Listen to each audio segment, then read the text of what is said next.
ओम शांति। आज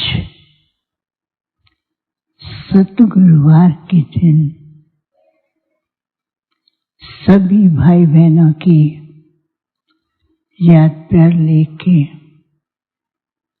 जैसे मैं वतन में पहुंची,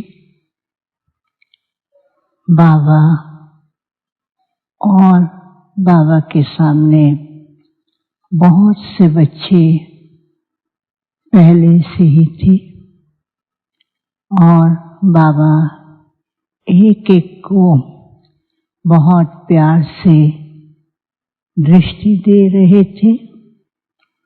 कुछ सेकंड के बाद क्या देखती हूँ कि एक बहुत सुंदर फूलों का बगीचा है और दूसरी तरफ बहुत घना जंगल दिखाई दे रहा था। बाबा ने बच्चों को कहा, बच्चे जिसका जो मन करता है चाहे तो बगीचे में जाएं, चाहे तो जंगल की तरफ जाएं।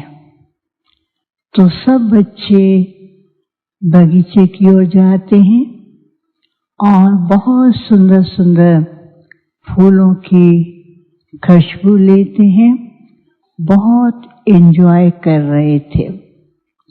लेकिन देखा कि बहुत थोड़े ऐसे बच्चे थे जो जंगल की ओर गए और जैसे वो जंगल की ओर गए और जहाँ कदम रखते थे वहाँ पर और बहुत सुंदर बगीचा बनता जा रहा था।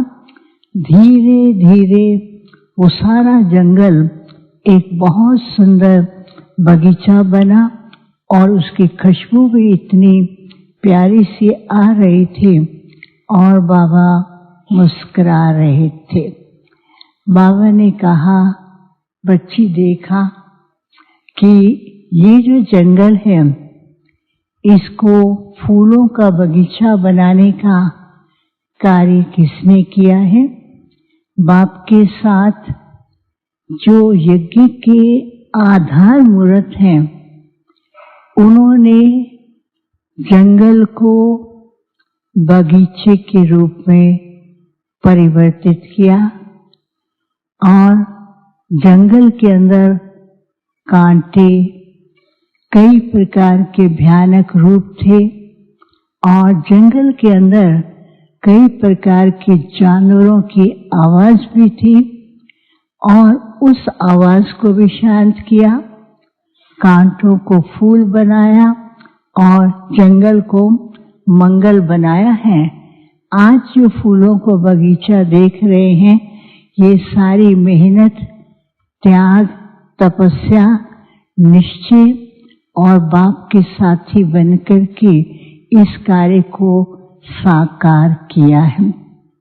लेकिन अभी जो बच्चे हैं उनका भाग्य इतना श्रेष्ठ है कि आते ही उनको फूलों के बगीचे में आने का मौका और फूलों के बगीचे में ही बच्चों को अनेक प्रकार के अनुभव करने का मौका मिला है।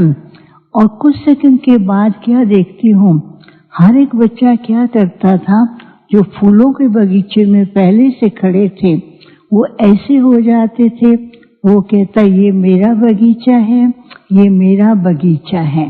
बाबा ने कहा अभी कई कई बच्चे ऐसे हैं, मैंपन के कारण कि मैंने ही किया, मैंने सेवा बढ़ाई। बाबा ने कहा ये कार्य बाप का कार्य है और जो फाउंडेशन में जो निमित्त रहे उनका कार्य है और अभी भी बाबा जो हैं इस कार्य को इन प्यारे बच्चों के द्वारा करा रहे हैं। तो बाबा ने कहा बच्चों को ध्यान देना है कि जैसे फाउंडेशन के अंदर जो आदि रतन थे, एक मत, एक भरोसा, एक बाप, एक श्रीमत का ही आधार लेकर के यूनिटी बना करके चलते रहे। आज जिस कारण से सारे विश्व के अंदर बाप का नाम प्रत्यक्ष हो रहा है, तो बाबा ने कहा कि बाप भी क्या चाहते हैं, बीच बीच के अंदर जब बगीचे में माया के तूफान आते हैं, वो है मेरापन और अहम भाव। तो जैसे वो मेरापन अहम भाव की फीलिंग आती थी, जो खिले खिले फूल होते थे वो धीरे धीरे जैसे उसकी खुशबू भी कम और साथ साथ वो फूलों के अंदर जैसे मुरझाहट आने लगी।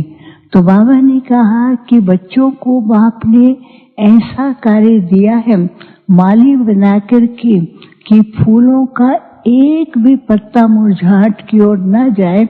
उसके लिए बच्चों को हमेशा ध्यान रखना है, बाबा ही करण करावनहार है और बच्चे निमित्त हैं, और निमित्त भाव से हर कार्य सहज हो जाएगा।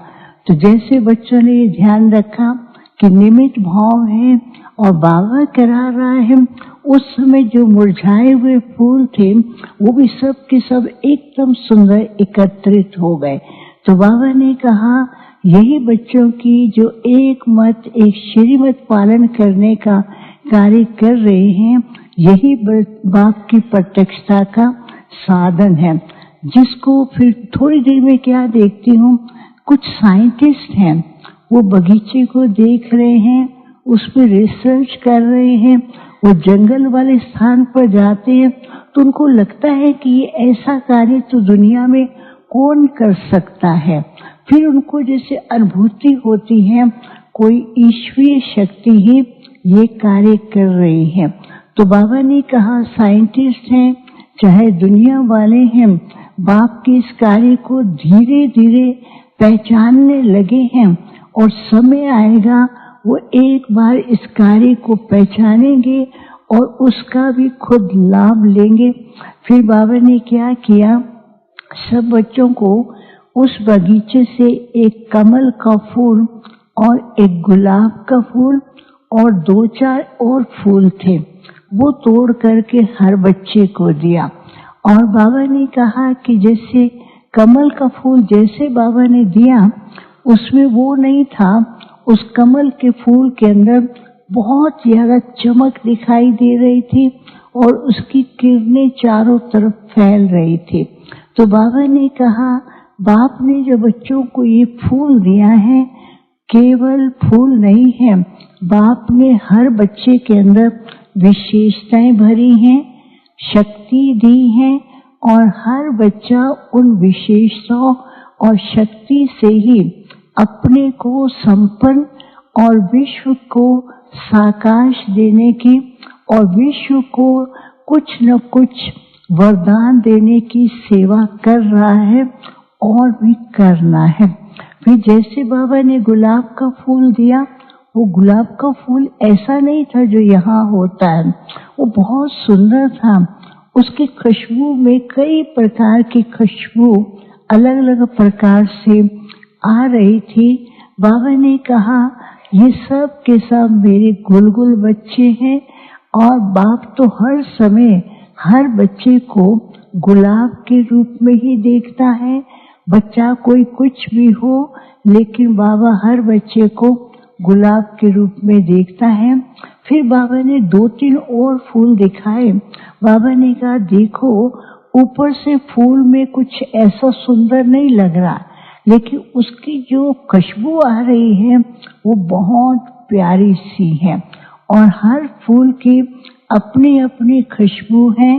तो बाप का हर बच्चा बाप का लाडला है और हर बच्चे के अंदर बाप ने जो विशेष गुण भरे हैं उस बच्चे गुण से ही बच्चे आगे बढ़ रहे हैं।